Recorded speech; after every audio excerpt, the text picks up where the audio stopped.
hablar un poquito, hacer unas reflexiones, vea, ya voy a dañar, en torno a la farmacovigilancia. Yo sé que los que están acá son apasionados de la farmacovigilancia y saben mucho, entonces no vamos a aprender nada hoy, bendito Dios, me hacen el trabajo mucho más fácil, pero sí quiero traer esta frase y es que abramos nuestra mente. Una mente que se abre a una nueva idea jamás regresa a su tamaño original. A veces venimos con ideas preconcebidas, con lo que hemos traído de nuestra universidad, de nuestra formación académica, de nuestra formación como personas, de nuestra familia, lo que nos regalan nuestros pacientes y cuidadores, y la importancia de poder abrir la mente radica básicamente en que nos permite expandir los límites de la manera en la que ejercemos nuestras profesiones, independiente de la que sea. Entonces, primero, quiero que vengamos todos como con esa invitación, ¿vale? Vamos a hablar un poco sobre la gestión de la farmacovigilancia en la cadena de abastecimiento. Nuevamente, mi nombre es Patricia Zuluaga, vengo con la Asociación Colombiana de Farmacovigilancia, donde los invito a todos a vincularse y a ser parte. Como les digo, bueno, este es mi aviso de responsabilidad, vamos a hacer algunas reflexiones. Quiero que empecemos hablando del problema. La Organización Mundial de la Salud nos dice que más o menos al año hay 134 millones de eventos adversos debidos a una atención insegura. Piensen en lo que quieran. Atención insegura en cualquiera de los puntos de atención de un paciente. Los puntos críticos, los puntos no tan críticos. Más o menos, esos errores en la atención pueden llegar a causar 2.6 millones de muertes cada año. Es un montón de personas que están falleciendo por cosas que básicamente son prevenibles. Y nos cuesta no solo vidas, que es lo que quisiéramos siempre evitar, que vidas estén puestas en riesgo, sino que adicionalmente de 1 a 2 trillones de dólares por año son invertidos o gastados en la mitigación de estos errores, y podríamos decir que respecto al uso de medicamentos, más o menos 42 billones están asociados al mitigar los errores de medicación. Bueno, entonces hablemos un poco sobre qué tiene que ver la farmacovigilancia y el acceso a medicamentos y la cadena de abastecimiento.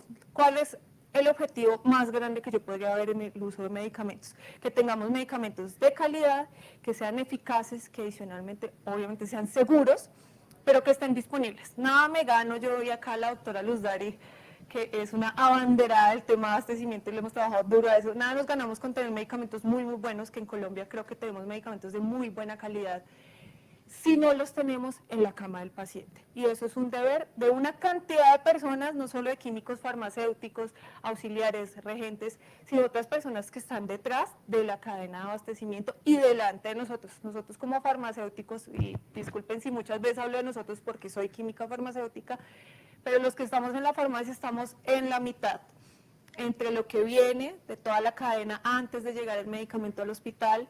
Somos ese punto donde se recepcionan y otros procesos ocurren y se va para el paciente. Entonces, muchas veces como farmacia recibimos las quejas, los reclamos, casi nunca felicitaciones, pero todo lo relacionado con el medicamento converge en la farmacia en una muy buena parte.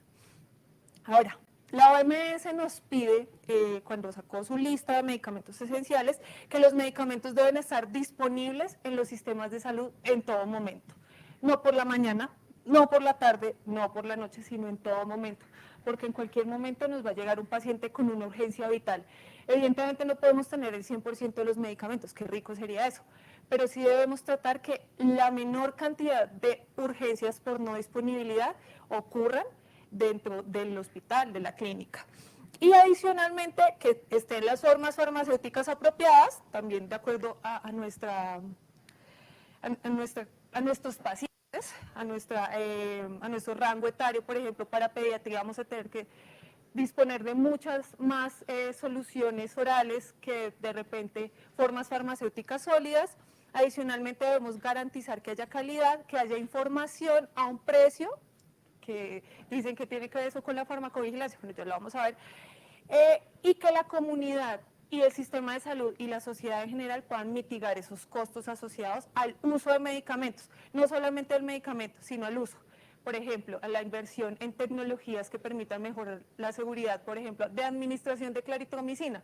¿Cuántos de ustedes tienen en sus instituciones flebitis por claritromicina? A mí me pasó 1.000.000 de veces. Tenía pacientes geriátricos, casi todos, son pacientes que tienen una calidad de vena bien particular, y normalmente eran pacientes que cuando tenían neumonías asociadas a la comunidad o asociadas al cuidado de salud, terminaban con claritromicina y son pacientes que terminan con sus venas súper dañaditas y terminaban en catéter central. Miren que es un costo asociado a la atención en salud, asociado al uso de medicamentos y muy relacionado con la farmacovigilancia. Entonces, esto es solo para recordar, yo sé que muchos ya se conocen de memoria la definición de farmacovigilancia, sino es para ver dónde nos vamos a posicionar. La farmacovigilancia es una ciencia que tiene algunas actividades relacionadas en algunos puntos importantes del uso de medicamentos, que busca desde la reacción adversa inicialmente, recuerden, por allá en los años 60, cuando inició la farmacovigilancia moderna con todo el desastre de la talidomida, y ahora que hablamos de problemas relacionados con el uso de medicamentos y bueno, otras definiciones, la farmacovigilancia se ha ido actualizando, se ha ido deconstruyendo para construirse en una nueva ciencia, y hablamos de la evaluación, comprensión y prevención de reacciones adversas, ya lo dije, y también de cualquier otro problema de salud, que acá es donde va a ser muy importante en la relación que hay entre la cadena de abastecimiento y la farmacovigilancia, relacionado con medicamentos o con vacunas. De repente voy a hablar mucho de medicamentos, obviamente porque estamos hablando de farmacovigilancia, pero con tecnovigilancia también hay muchos de estos puntos de convergencia. Bueno, de cadena de abastecimiento voy a hablar muy poco porque gracias a Dios que hemos tenido muchas charlas súper buenas, de verdad, donde se ha ido construyendo el conocimiento y la experiencia de ustedes también va a ayudar mucho, pero digamos que para poder interrelacionar estos dos términos, hablemos un poco de que la cadena de abastecimiento significa que hay un sistema de organizaciones, no solamente mi organización, sino muchas otras, y no solamente mi grupo, sino muchos otros grupos, personas, tecnología, actividades, información y recursos involucrados en el movimiento de un producto o servicio. Hablemos en ese momento del medicamento como un producto muy especial, desde un proveedor hasta un cliente. Podemos ir tan lejos como hasta el proveedor de materias primas, hasta el laboratorio que nos trae el medicamento, que lo fabrica, el proveedor como el distribuidor, el proveedor como la farmacia, el proveedor como la enfermera. Donde ustedes quieran podríamos tener microcadenas de abastecimiento. Y hasta el cliente. Acá el cliente es alguien muy particular, es nuestro paciente y su familia. La cadena de suministro, una definición también que encontré y me gustó para traerla, engloba los procesos de negocio. Entonces acá nosotros nos podemos desligar, como yo estoy en la farmacia y estoy allá haciendo rondas, a mí no me importa el negocio, vamos a ver que sí es importante y por qué es importante en la farmacovigilancia. Por eso digo, acá la idea es de construir una definición muy técnica para construirla de alguna manera mucho más global. Involucra a las personas, la organización, la tecnología. Esta mañana teníamos la oportunidad de escuchar al CEO de Vitalis hablando de unos temas que decía, wow, o sea, la cadena logística ha evolucionado muchísimo y nos puede dar la oportunidad de aprender para en los microprocesos, por ejemplo, de farmacia y de farmacovigilancia, pues traer también ese orden que a nivel de la cadena logística pues ya se ha desarrollado ampliamente. Habla de la tecnología y la infraestructura física, ¿cuántos de nosotros hemos trabajado en hospitales de primer nivel, donde no tenemos ni siquiera estantes adecuados para poder tener los medicamentos en unas condiciones que permitan garantizar su estabilidad? Y tenemos del otro lado instituciones maravillosas, acreditadas por Joint Commission, acreditadas por Icontec, que tienen una automatización increíble. De verdad que escuchaba a muchos de ustedes hablar de automatización, de lo que tienen en sus hospitales, y es maravilloso poder ver que la seguridad del medicamento se puede garantizar desde el uso de tecnología hasta la manera en la que actúan nuestros profesionales de la salud.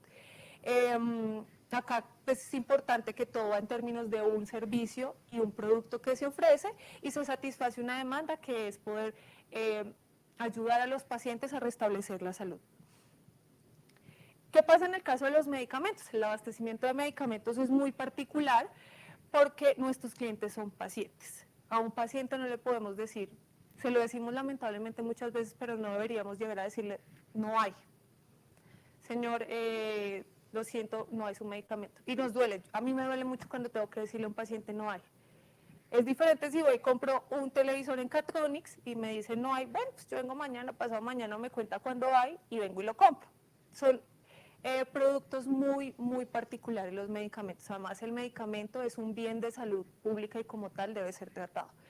Los pacientes y familiares confían en los procesos y esto me parece supremamente importante para lograr el restablecimiento de la salud. Los pacientes confían completamente en nosotros. Darlene nos hablaba sobre algo muy importante que es la atención farmacéutica y cómo los pacientes acuden porque nosotros tenemos la posibilidad de brindarles a ellos bienestar a través de cómo usan el medicamento, que lo usan de forma segura, que no hay problemas relacionados con el uso de medicamentos, que las reacciones adversas van a aparecer, claro, pero el paciente puede conocerlos previamente y adicionalmente puede gestionarlos.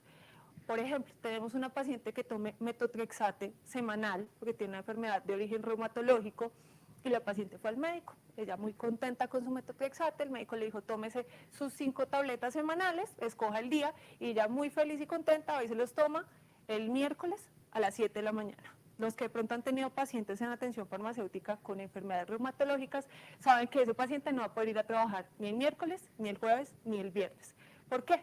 Porque los efectos adversos limitan a muchos, no digo que a todos, a muchos pacientes en poder hacer sus actividades normales. Entonces, en esos casos, claro, como ya conocemos las reacciones adversas del metotrexate y cómo poder gestionar la seguridad, entonces le vamos a decir, señora, usted por favor tómese su medicamento el viernes en la noche, si descansa el fin de semana, y hemos hecho una gestión del medicamento de una manera segura y ese paciente va a ser totalmente adherente, que fue un punto que me encantó de hablar de adherencia. Ahora, adicionalmente, si el paciente tiene su medicamento disponible y se lo podemos entregar, pues esto va a hacer que se cierre toda la cadena de gestión del medicamento. La cadena de abastecimiento no quiere decir que el medicamento llegó y se quedó, no, también tiene que ver con todas las actividades que siguen de ahí en adelante hasta que el paciente lo consume.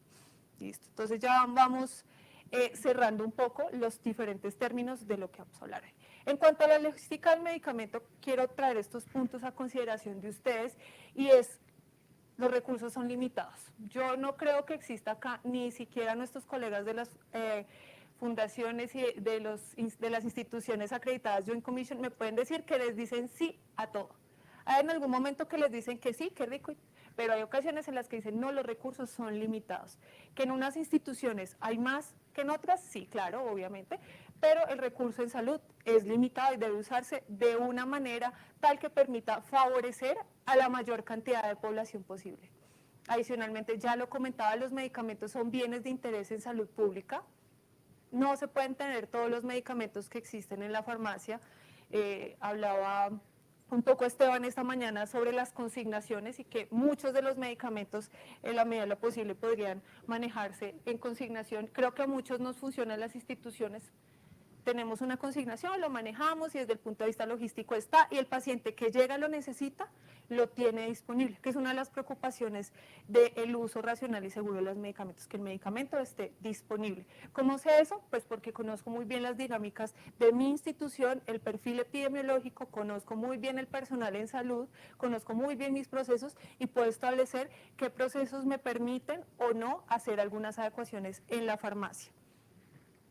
Y se deben priorizar las intervenciones en salud. No van a ser las mismas intervenciones, y me encantó lo que decían en el panel los colegas, no van a ser las mismas intervenciones para todas las diferentes farmacias o las diferentes instituciones, porque la doctora Luzari tiene todos los niveles de complejidad, porque la colega Darlene tiene trasplantados, porque el colega Andrés tenía otra población totalmente diferente, entonces eso también es importante contemplarlo para poder establecer cuáles van a ser las acciones de mitigación del riesgo y de las intervenciones en salud pública y finalmente las intervenciones en seguridad del paciente, ¿cierto?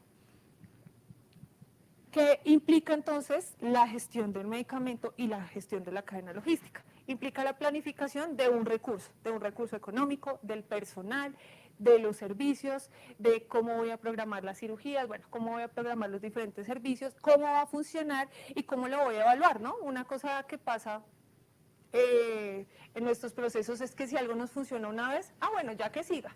Y a veces se nos olvida que tenemos que evaluar periódicamente. Oigan, la intervención que hicimos hace 6 meses está siendo efectiva ahora.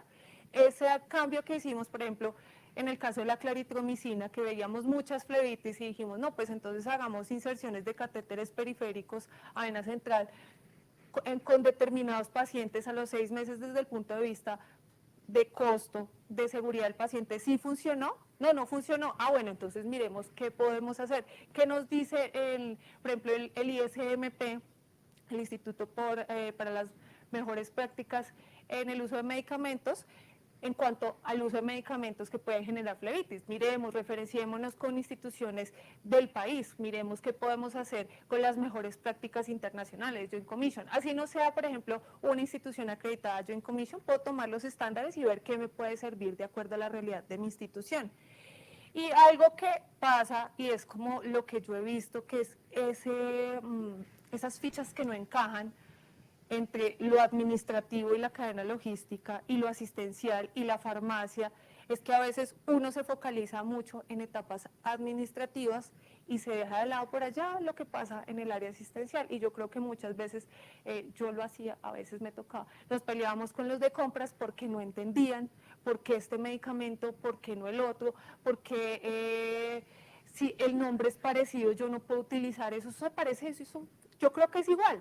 Entonces ahí es cómo vamos a dejar nosotros de ser tan administrativos y vamos a involucrar, que Esteban también le decía, a las áreas asistenciales, a explicarle también al médico por qué no es todo lo que él diga y en 5 minutos está, y por qué tenemos un listado, y yo entiendo que hay diferentes prácticas, pero por qué sí aquí y por qué sí allá y por qué no aquí y por qué no allá. Todos tenemos la razón.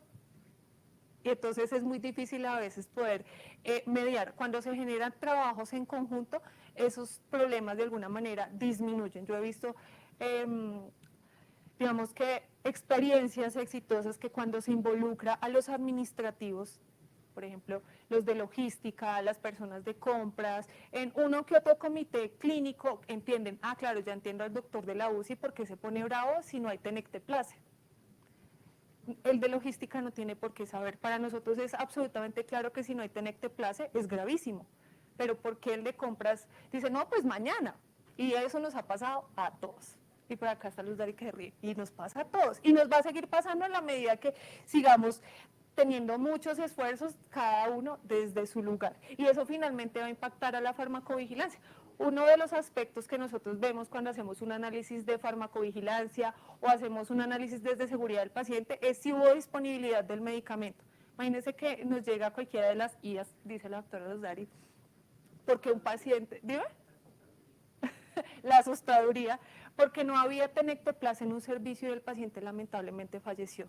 Eso es un caso gravísimo y eso yo creo que a más de uno nos ha llegado de pronto el comentario que en algún lado haya pasado, si no es que lamentablemente nos ha pasado, y de pronto para alguien no era claro por qué era tan importante tener ese medicamento, y es un impacto desde el programa de seguridad del paciente muy, muy grande, y es una pérdida, es algo muy doloroso para la institución, y tenía mucho que ver, y lo decía también Esteban, con la cadena logística. Muchas de las cosas que se pudieran prevenir tienen que ver con la cadena logística, sin decir que fue culpa del de compras, no señor.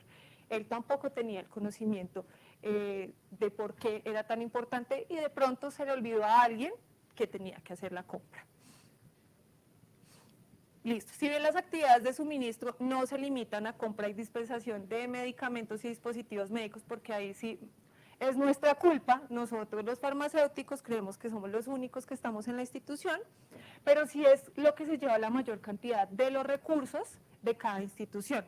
Entonces, por eso también son tan importantes y es vital poder incluir a las diferentes áreas. Es un elemento, el medicamento y el dispositivo es un elemento clínico muy, muy importante, es casi que de las intervenciones terapéuticas más comunes con nuestros pacientes, más allá que cirugías, bueno, en las cuales intervienen medicamentos y dispositivos o terapias u otras cosas. El flujo de los procesos de la farmacia y de las diferentes áreas de apoyo contribuirá a una atención oportuna de nuestros pacientes. Si nosotros tenemos unos procesos tan bien estandarizados que todos nos entendemos y cuando yo digo A, el de compras ya sabe que A significa que hay una serie de acciones que se deben desencadenar de esa A, pues va a ser mucho más fácil y no va a tener uno que entrar en problemas de temas de reproceso que sucede mucho en nuestras instituciones.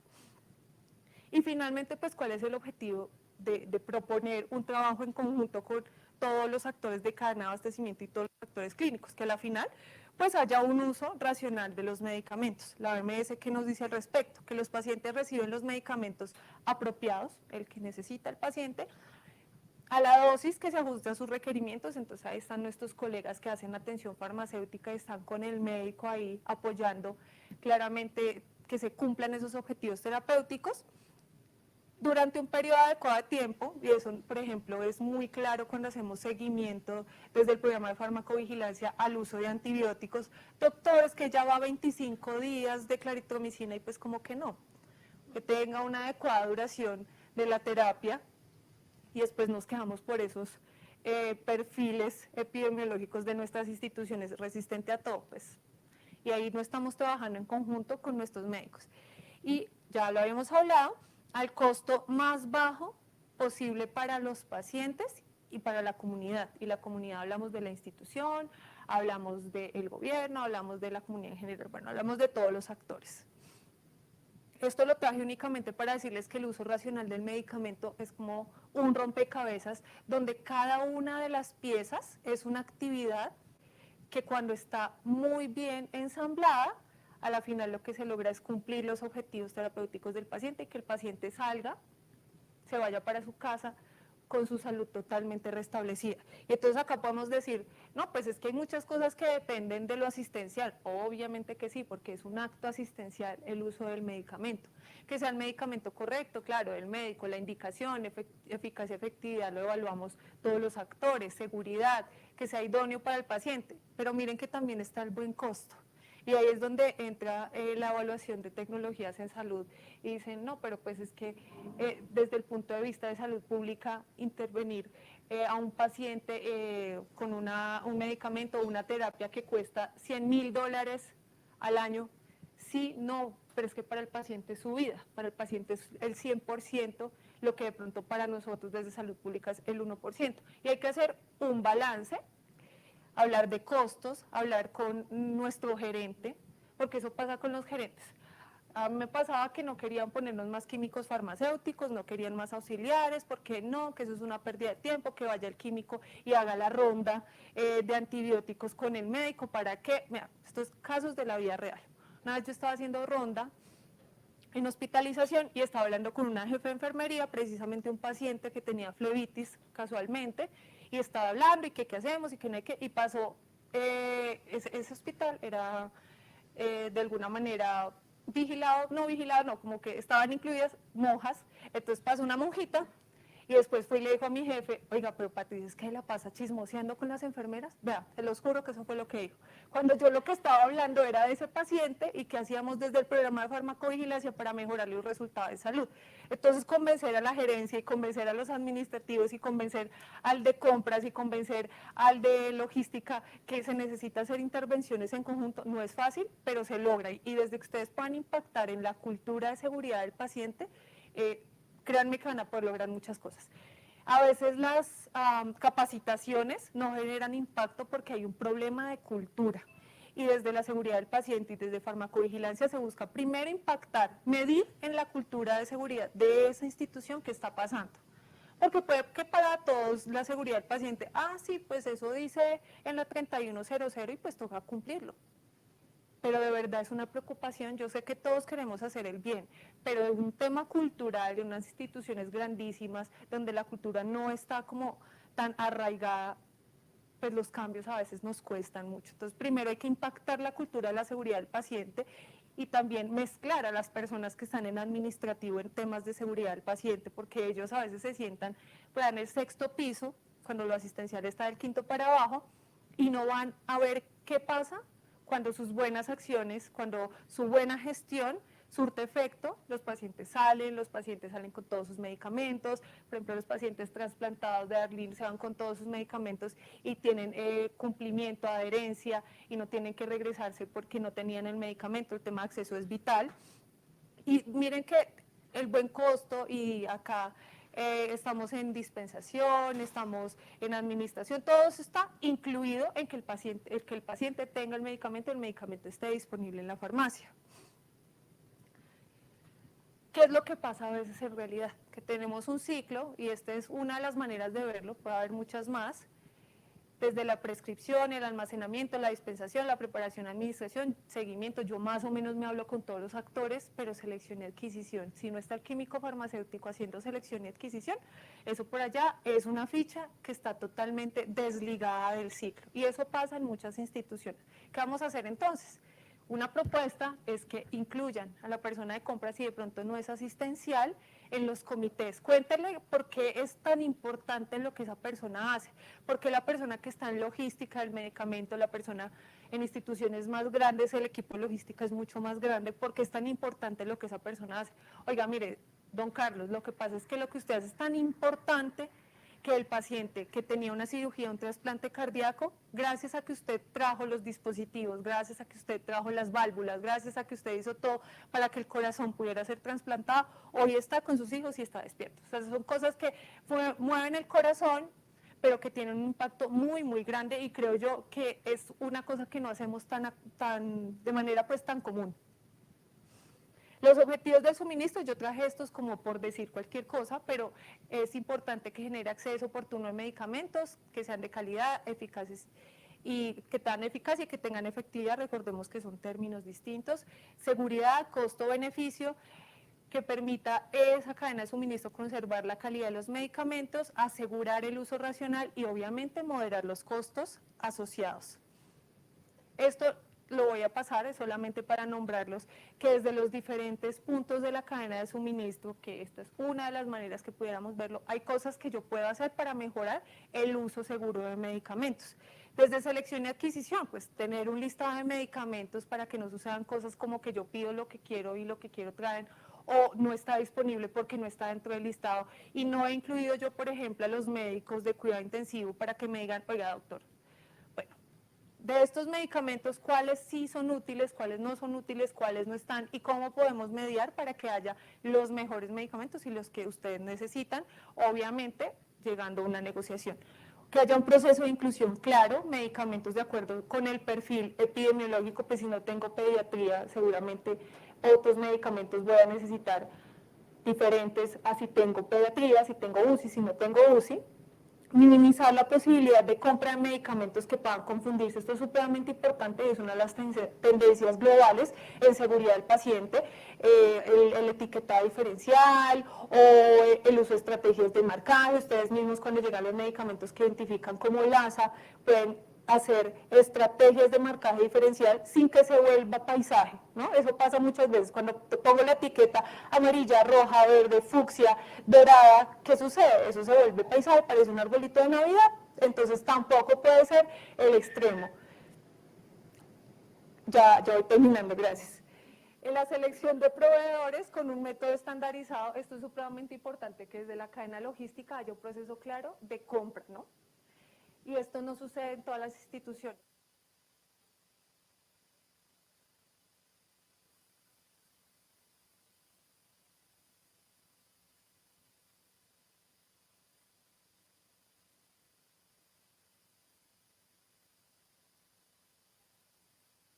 Tener hallazgos no solo malos, también muy buenos, y de mejorar la interacción entre los diferentes actores. Esa comunicación, cuando yo voy y hablo con el de logística del laboratorio X y me conoce y yo lo conozco, además generamos un lazo que ayuda a que las cosas mejoren. El que me diga que los procesos son objetivos, no le creo. Eso siempre depende. Si yo le caigo mejor al de compras, me va a ayudar más que si no le caigo también. Y lo mismo, si el del laboratorio es súper parcero mío, vea, la cosa funciona. Entonces también hasta por estrategia, oigan, no solamente por mejorar la seguridad de los pacientes, sino por una estrategia bien positiva, hagamos ese tipo de cosas. Desde la prescripción, bueno, las diferentes etapas no lo vamos a entrar a ver, se los dejo para que lo puedan tener como de pronto una cosa que les pueda funcionar, pero que el de compras, el de logística, también sepa en prescripción qué estamos haciendo y yo cómo puedo impactar. Por ejemplo, el de compras no sabía que teníamos un sistema que no tenía alarmas, y él puede decir, venga, ¿por qué no compramos algo que me dé una alarma de duplicidad terapéutica, de riesgo de interacción farmacológica, de medicamento de alto riesgo? Cosas tan simples que pueden impactar la seguridad del paciente. Del almacenamiento también, oiga, señor de logística, necesito que nos ayude a encontrar las mejores estivas para X, Y, Z, que no sean tan altas, porque es que todas mis auxiliares de farmacia miden 1,50 m.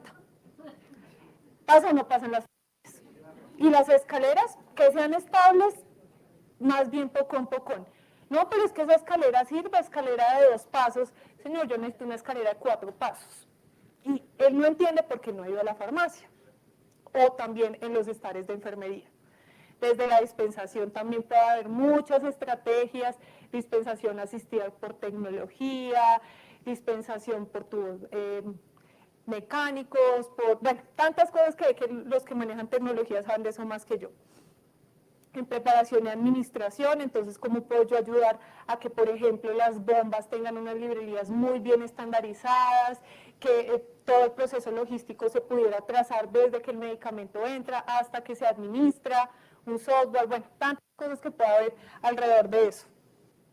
El seguimiento, ya los programas de farmacia clínica, y esto finalmente se puede lograr solamente si hay un trabajo conjunto. ¿De quién es? La administración.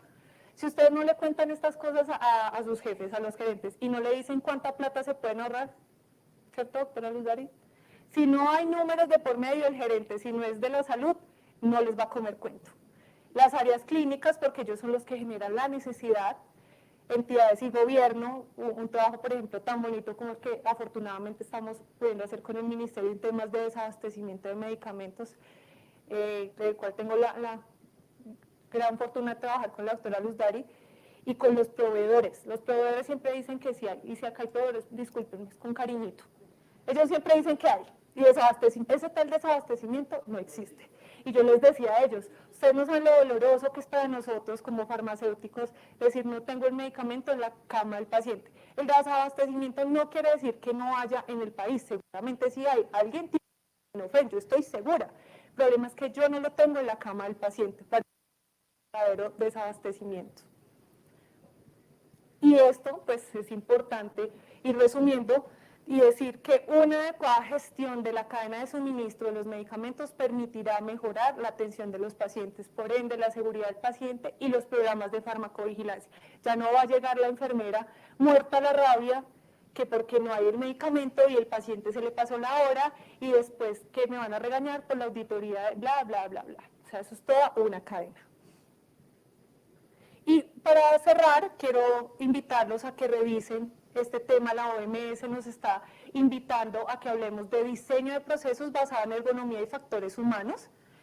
Solo para decirles que esto existe, es muy relativo, no es nuevo, pero sí apenas hace poco se está dando a conocer. Yo hago parte de la Red Latinoamericana de Ergonomía en Sistemas de Salud, RELAESA, y nuestro presidente nos dice que, en resumen, es una disciplina científica y además es un factor crítico en el diseño de sistemas de salud más seguros y puede ser la diferencia para mejorar la seguridad del paciente. ¿Qué busca en resumen la ergonomía y factores humanos? Que yo diseñe un proceso específico para las necesidades de cada una de las áreas. Ir a la profundidad, no quedarnos en el, vamos a diseñar la entrega de medicamentos de control especial de esta manera y yo después hago lo mismo para otra institución y para mis 20 instituciones. De repente va a necesitar un proceso para cada institución. Y adicionalmente tener en cuenta el factor humano con minúsculas, acá nos habla de factores humanos con mayúscula, puede garantizar que los trabajadores se sientan más seguros a la hora de realizar su trabajo. Ahorita nos ha impactado mucho como sociedad y como profesionales los errores de medicación que hemos visto y que todos lamentamos y nos duele. Y es precisamente como volcamos lo que les digo, el diseño de procesos desde un punto de vista de ergonomía y factores humanos. Están los factores humanos del modelo de Ishikawa, son factores humanos con F minúscula y con H minúscula, estos son factores humanos en mayúscula.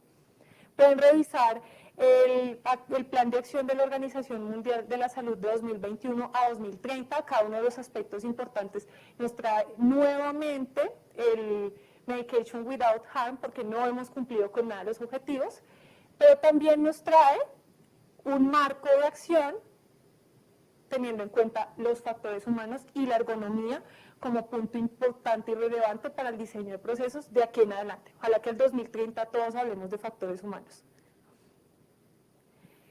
Y básicamente nos dice que los seres humanos y los sistemas podemos interactuar para generar una dinámica de ergonomía y factores humanos y tener procesos mucho más claros. Esto es una ciencia muy linda que los invito a que puedan leer. Yo apenas estoy empezando a aprender y me ha interesado mucho porque nos permite generar procesos mucho más humanos, teniendo en cuenta las personas, teniendo en cuenta criterios de segunda y tercera víctima en seguridad del paciente. Es súper lindo. Y nos habla en la OMS de diseñar para el bienestar humano y el rendimiento general del sistema, que no solamente el paciente sea el beneficiado, sino también nuestro colaborador, que nuestras personas de alguna manera se sientan cómodas, se sientan felices y se sientan seguras trabajando. La seguridad del paciente inicia con la seguridad del trabajador, y no porque le doy una silla ergonómica, sino porque le doy un proceso que le permite estar en un marco de seguridad desempeñando su función. Nada, esto es solo para traer la importancia del trabajo en equipo y nuevamente como cada una de las piezas que estén unidas. Procesos centrados en las personas, donde haya participación. Siempre pregúntenle a sus auxiliares de enfermería, a sus auxiliares de farmacia, cómo hacen el proceso y cómo creen que se puede mejorar. Seguramente van a ser mejores procesos si los incluyen a ellos. Un enfoque basado en el diseño, un enfoque basado en el sistema y siempre un aprendizaje continuo. Lo que me funcionó hoy no me va a funcionar mañana. Diseñar procesos que se ajusten para la realidad de mi servicio y las necesidades de nuestro paciente. Y acá yo los invito a que ustedes hagan una reflexión y que se den cuenta que todos nuestros pacientes tienen una historia. Y esa historia puede ser la de cada uno de ustedes que está sentado, la de mi mamá, la de mi papá, la de mis hermanos.